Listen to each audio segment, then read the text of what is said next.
یہ فضان نظر تھا یا کہ مکتب کی کرامت تھی، سکھائے کس نے اسماعیل کو آداب فرزندی. دو پرسنالٹیز موجود ہیں. سیاسی تو ہوگی کیونکہ وہ دونوں سیاست دان ہیں. مراد سعید بس جان چھٹ گئی ہے اس فواد چودھری. اچھا دوسروں کی نقلیں اتار رہا تھا، آپ نے اس کو دیکھا کرسی کر رہا تھا. یہ تو پتہ جب اپنے کے پہلے ہی پتہ لگتا ہے. 163 سے ایم پی اے میاں عمران جاوید صاحب موجود ہیں اور ساتھ بی بی وڈیری ان کی والدہ موجود ہیں. آپ سب کو بہت بہت عید مبارک. پاکستان میں کوئی ایسی ایک مطلب شخصیت جو آپ کی فیوریٹ ہو؟ میاں محمد نواز شریف میرے فیوریٹ. میاں محمد نواز شریف کی سرپرستی اور انہیں کی خدمت. اور بیٹا زندگی میں جب سے پاکستان بنا اس طرح کا کبھی بھی پہلے جنگ نہیں ہو اور اس طرح کا کلیئرٹی میں پاکستان کبھی نہیں جیتا. مریم نواز شریف صاحبہ کی پنجاب میں حکومت بنی اور انہوں نے جب ان ساری چیزوں کو دیکھا. اب میری ایک خواہش ہے کہ میں میاں عمران صاحب کو منسٹر دیکھوں. اوہ ماشاءاللہ ماشاءاللہ. اچھا یہ کوئی سب سے لاڈلے بیٹے مجھے لگ رہے ہیں. آپ کتنے بہن بھائی ہیں؟ ہم 5 بہن بھائی ہیں. سب سے لاڈلے مجھے آپ کے یہی لگ رہے ہیں. گھر میں بھی ایسی کہتے ہیں. نواز شریف پاکستان کی پہچان ہے اور وہ ایک خود نظری ہیں.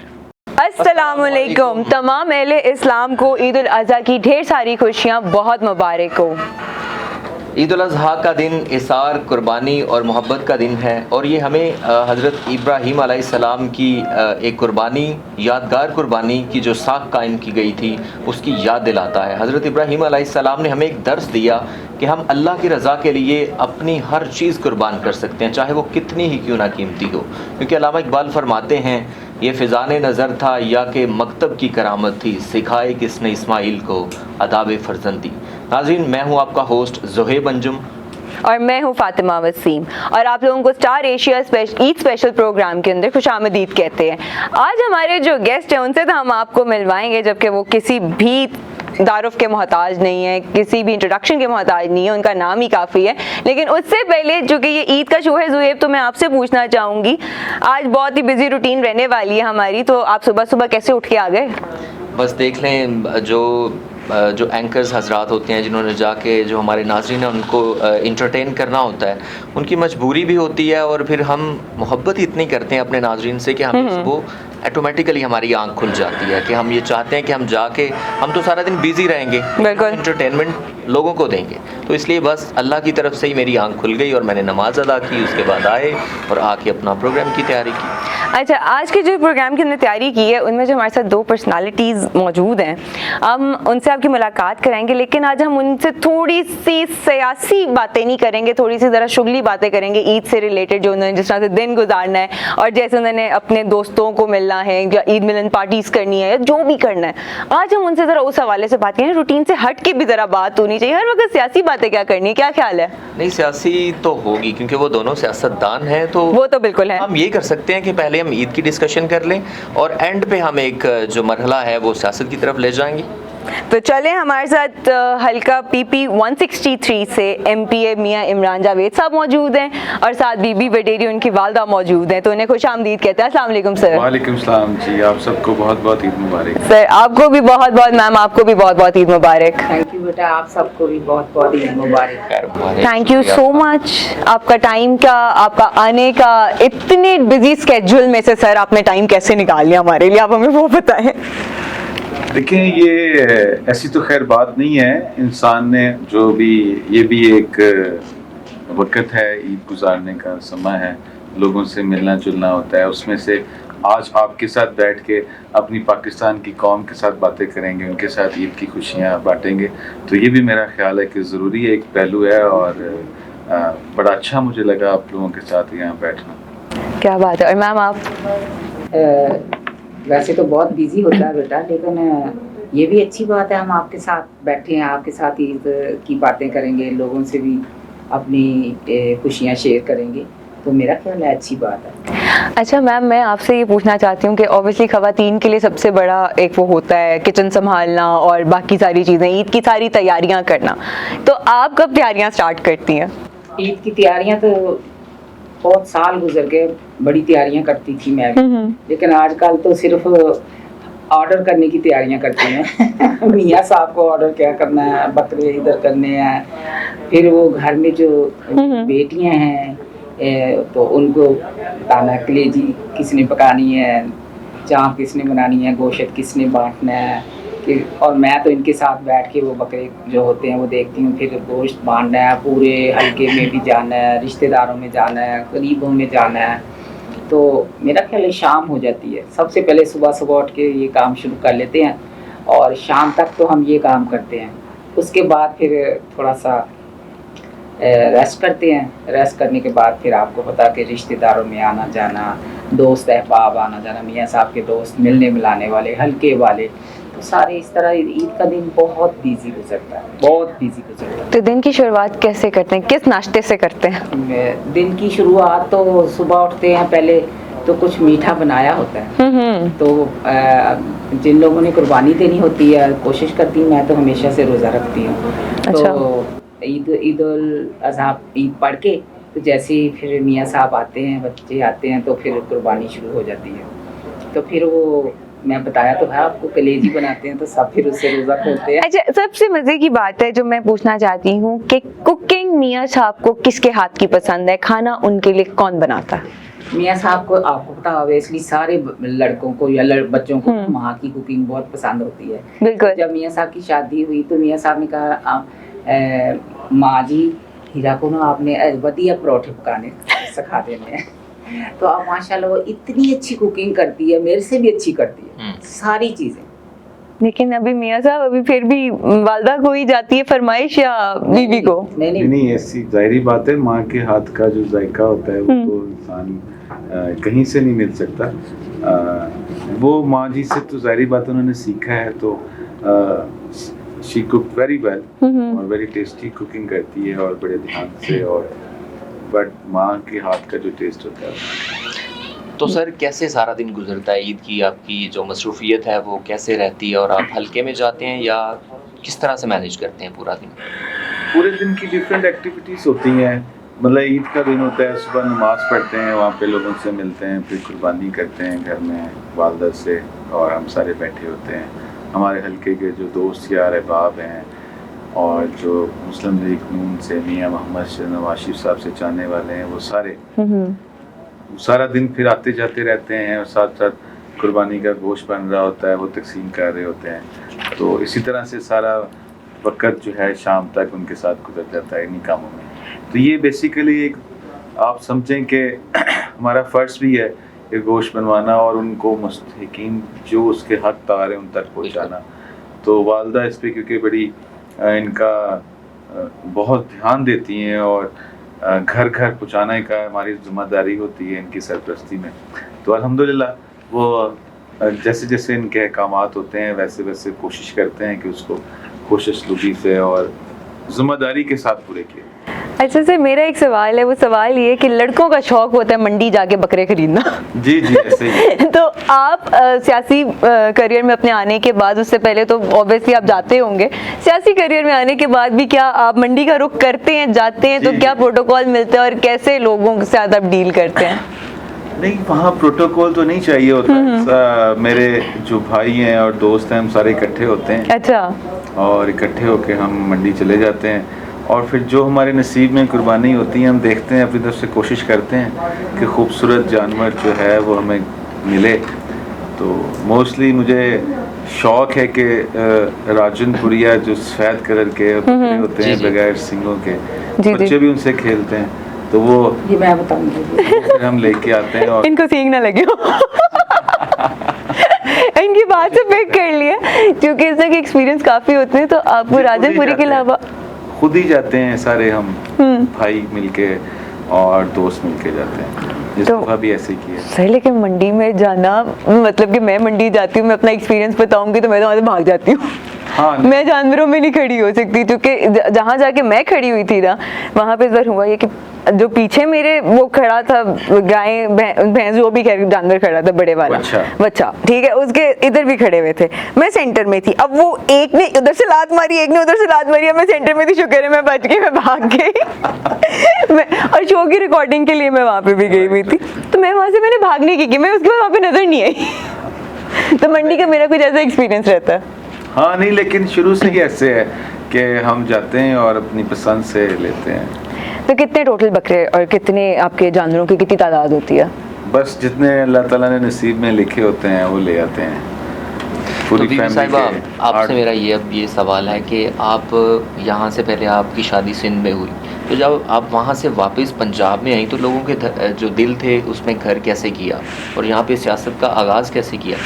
بڑا مشکل ہوتا ہے یہ. بیٹا ویسے تو میرا آبائی گاؤں ضلع بہاول نگر ہے, ہرون آباد. جی. یہاں سے میری شادی سندھ ہوئی, تو سندھ میں میری فیملی تھی, وہ بھی اپنے تھی, لیکن 1990 میں وہاں کے حالات خراب ہوئے تو ہم لوگ لاہور شفٹ ہو گئے. وہاں یہاں میرے بھائی تھے عمران, چھوٹے سے تھے, میرا خیال 5-6 میں پڑھتا تھا, 4th میں. دوسرے بچے چھوٹے چھوٹے تھے, تو سب بچے یہاں آ کے نا, یہاں موسم بہت چینج ہے وہاں اور یہاں میں بہت فرق ہے. اور وہاں مطلب آپ بڑے لیوش گھر بڑے بڑے, اور یہاں جب ہم آئے تو بھائی نے ہمیں ایک چھوٹا سا گھر لے دیا, خرید دیا پہلے. تو سارے بچے کہیں کہ ہم نے یہاں نہیں رہنا, ہم نے اپنے گھر جانا ہے. تو یہ فروٹ جو وہ تکڑی میں توڑتے تھے تو وہ کہیں کہ یہ کیا کر رہے ہیں, کیونکہ کبھی ایسا ماحول دیکھا نہیں تھا. تو بیٹیاں ہی آتی تھیں وہاں, تو بچوں نے بہت تنگ کیا. اور پھر تھوڑا کافی مشکل ٹائم دیکھا ہم نے یہاں لاہور.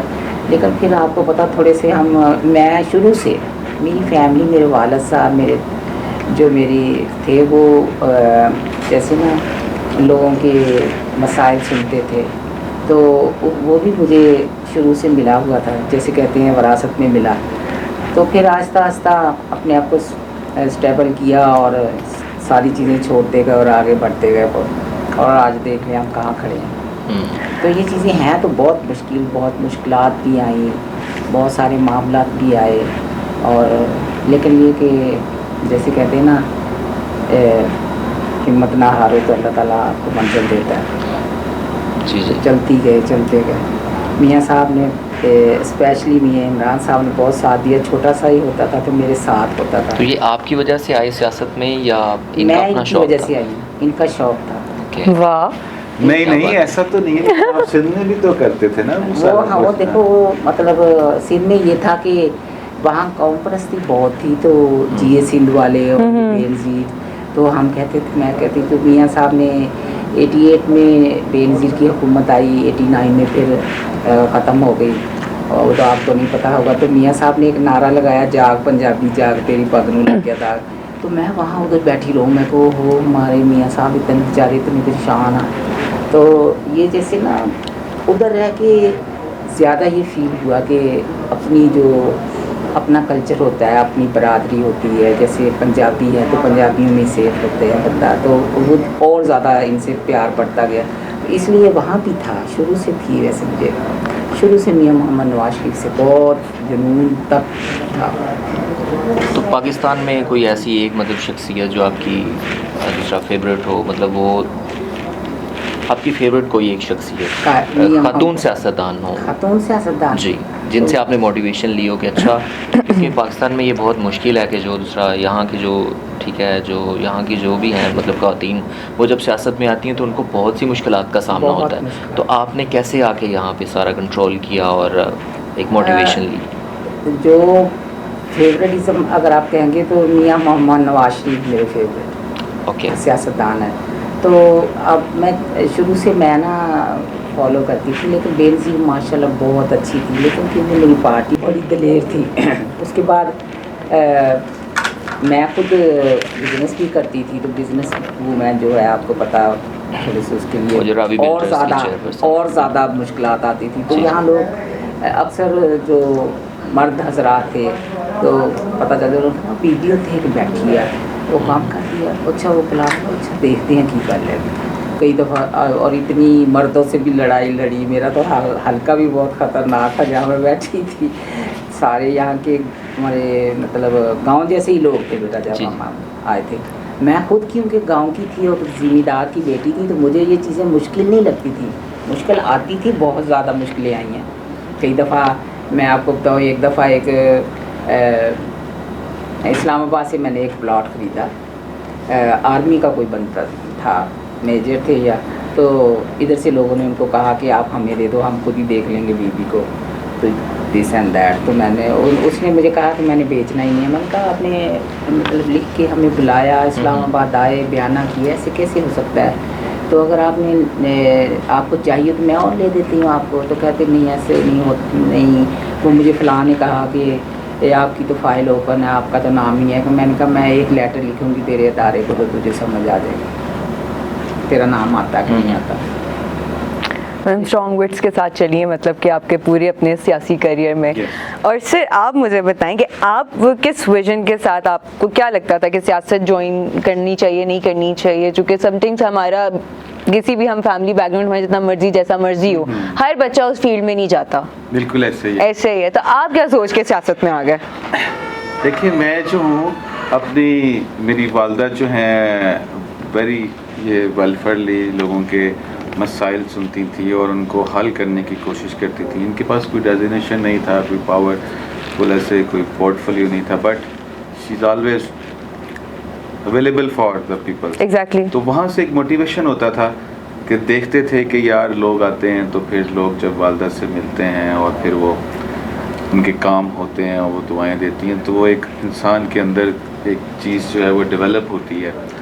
उसको देखते देखते फिर जो है वो बढ़ता गया और अपनी वालदा से ये चीज़ें सीखी कि लोगों की जो है उनको हेल्प आउट करने में के लिए जो है एक सिस्टम है जमहूरियत का पाकिस्तान के अंदर एक, और पॉलिटिशियंस जो हैं वो उनको देखा कि उनके पास ये पावर होती है कि वो अपने लोगों के मसाइल को लेके आगे चल सकें। तो फिर आहिस्ता आहिस्ता वो खेल कूद छोड़ के तो इस तरफ लग गए। बट सर सियासत में आते हुए लोग डरते भी हैं कि दुश्मन बड़े बन जाते हैं, कोई भी चीज़ हो सकती है, कोई भी मतलब कि कहते हैं ना चित्तियों से बचना चाहिए, कुछ भी हो सकता है। तो जब आप आए, आपने कोई इस तरह की डिफ़िकल्टी फेस की हो या आपकी मुखालिफ पार्टी में कोई लोग खड़े हों जिन्होंने पूरी कोशिश की हो आपकी लेग पुलिंग करने की, आपको नीचे गिराने की, कि नहीं आप ना आगे सक्सीड ना कर सकें, तो इस तरह का आपने कितना वो फेस किया चीज़? देखिए ये तो हमने, मेरा ख्याल है कि हर इंसान, मेरा ख्याल एवरी पॉलिटिशियन कहता होगा कि मैंने सबसे ज़्यादा मैंने ही इसको फेस किया, लेकिन ये हर पार्टीज में होता है, हर जगह पे होता है, कंपटीशन होता है और लेग पुलिंग तो इसमें खैर होती है, अपने भी करते हैं पराए भी करते हैं। मैं आप इसको ऐसे मैं कह सकता हूँ कि एक सीढ़ी है, उस पर आप चढ़ने की कोशिश करते हैं, तो जब आपने सीढ़ी पे से ऊपर हाथ रखना है तो किसी का पाँव आपके बिल्कुल ऐसे है, हाथ के ऊपर आना है, बार बार किसी और का आना है, वो आपको दुख तकलीफें बर्दाश्त करते हुए, लेकिन आपने अपना हौसला नहीं हारना, अपने अल्लाह ताला पे यकीन रखना है और सच्ची नीयत से आवाम की खिदमत करते हुए अपने इस इलाके के साथ, अपने इस इलाके के दोस्तों के साथ आगे बढ़े। और आज अल्हम्दुलिल्लाह मैं अपने परवरदिगार का, अपने सुने रब का बहुत बहुत शुक्रगुज़ार हूँ कि मैं जब असम्बली में गया तो फर्स्ट टाइम मैंने अपनी वालदा के साथ जो ज़िंदगी का सफ़र मैंने अपनी माँ की साए में गुजारा था, तो उनके साथ ही मैं वहाँ पे गया। ये मेरे लिए ज़िंदगी का सबसे खुशगवार लम्हा था कि जब मैंने वहाँ पे कदम रखा। इस तरह हुआ कि जब मैंने पहली दफ़ा खाना काबा गया तो उस वक़्त भी मेरी वालदा जो थी, मैं उनका हाथ पकड़ के गया और वो एक लम्हा मैं कभी अक्सर मुझे ख्वाब में भी, मतलब सोए भी याद आता है। तो आफ्टर दैट जो है, लेकिन वो तो एक इस्लामी हमारी एक दीनी बात है, तो एक दुनियावी बात यह है कि जहाँ पे भी मैं अपनी वालदा के साथ, तो मैं अपने अल्लाह ताला का जितना भी शुक्रिया अदा कर सकूँ, अपने परवरदिगार का वो काम है। सर आपका आइडल कौन था इस पूरे सियासी करियर में ओवरऑल? देखिए मैं बीइंग अ यंगस्टर, तो मैंने जब थोड़ी सी चीज़ों की समझ लगी तो इस सिस्टम को मैं देख रहा था, तो उस टाइम यंग पॉलिटिशियंस होते थे, बिलावल थे और अपने मोहन सिलाई थे और हमारे हमजा शहबाज शरीफ साहब थे, तो मैं इनको ऑब्वियसली देखता था कि हु इज़ द बेस्ट। तो उन चीज़ों में जब मैं अंदर खुपता गया तो मैंने ये देखा कि पाकिस्तान की अगर सालमियत और पाकिस्तान की बेहतरी के लिए अगर कोई परफेक्ट लीडर या इंसान, ऑब्वियसली आप पॉलिटिशियंस को देखते हैं, बिल्कुल ऐसे ही है, तो उसमें जब मैं घर से भी मोटिवेशंस होती थी, एक फैमिली जो है वो सारी मियाँ मोहम्मद नवाज शरीफ साहब के विजन के मुताबिक चल रही थी। तो मुझे लगा कि मियां मोहम्मद नवाज शरीफ साहब से बेहतर कोई नहीं है। और फिर जब मैंने उन चीज़ों को स्टडी किया और मैं थोड़ा सा उसके अंदर ज़रा मतलब आप समझे और डेप्थ में गए आप। और डेप्थ में गए तो मुझे ये फील हुआ कि मियां मोहम्मद नवाज शरीफ जो हैं वो सिर्फ कायद नहीं है या एक वज़ीर आज़म नहीं है, वो पाकिस्तान वो एक नज़रिया है। कायद आज़म रहमतुल्लाह अलैह के बाद अगर पाकिस्तान में कोई सही पाकिस्तान को एक मजबूत नज़रिया जिसके पास हो, कोई इंसान कोई पॉलिटिशियन मिला तो वो मियां मोहम्मद नवाज शरीफ साहब मिले। और उनका जो नज़रिया है उस नज़रिए को मैंने ये फ़ील किया कि अगर पाकिस्तान को एशियन टाइगर जो है वो मियां मोहम्मद नवाज शरीफ का नज़रिया है और वही बना सकते हैं। और उनके देखिए वक़्त के साथ साथ ये चीज़ों को मुझे साबित हुआ। इसे वक़्त के साथ साथ मैं इस चीज़ में आगे बढ़ता गया तो मैंने ये फील किया, मैंने देखा। और वो कहते हैं ना कि चंद चढ़ दे तो सारे नज़र आ जाता, बिल्कुल ऐसा ही है। तो वो जब मोटरवेज बनी, पाकिस्तान एटमी ताकत बना, मतलब स्कूल कॉलेजेस किसानों के लिए, येलो ट्रैक ये कैब स्कीम्स, अब ये ट्रेन आ रही है येलो पर्पल ब्लू, मैं उस वक़्त की बातें कर रहा हूँ ना बैकयार्ड में। फिर आपके थंडर त्यारे जो थे उसकी फैक्ट्री लगाई गई पाकिस्तान के अंदर चाइना के साथ। फिर मतलब गवादर पोर्ट का उन्होंने इनिशिएटिव्स लिए। मतलब कि वो किसी एक मुझे लगा कि यार ये वो इंसान है जिसके अंदर ये सलाहियत है, ये काबिलियत है जो पाकिस्तान को लेके आगे चलेगा। तो फिर वो मेरे आइडियल हैं, वो मेरे कायद हैं। और कायद जो होते हैं उनके आगे मेरा ख्याल है इससे बड़ा इंसान की सोच और कोई नहीं होती। जब आप किसी को दिल से और दिमाग से कायद मान लेते हैं तो वहाँ पे चीज़ें फिर सारी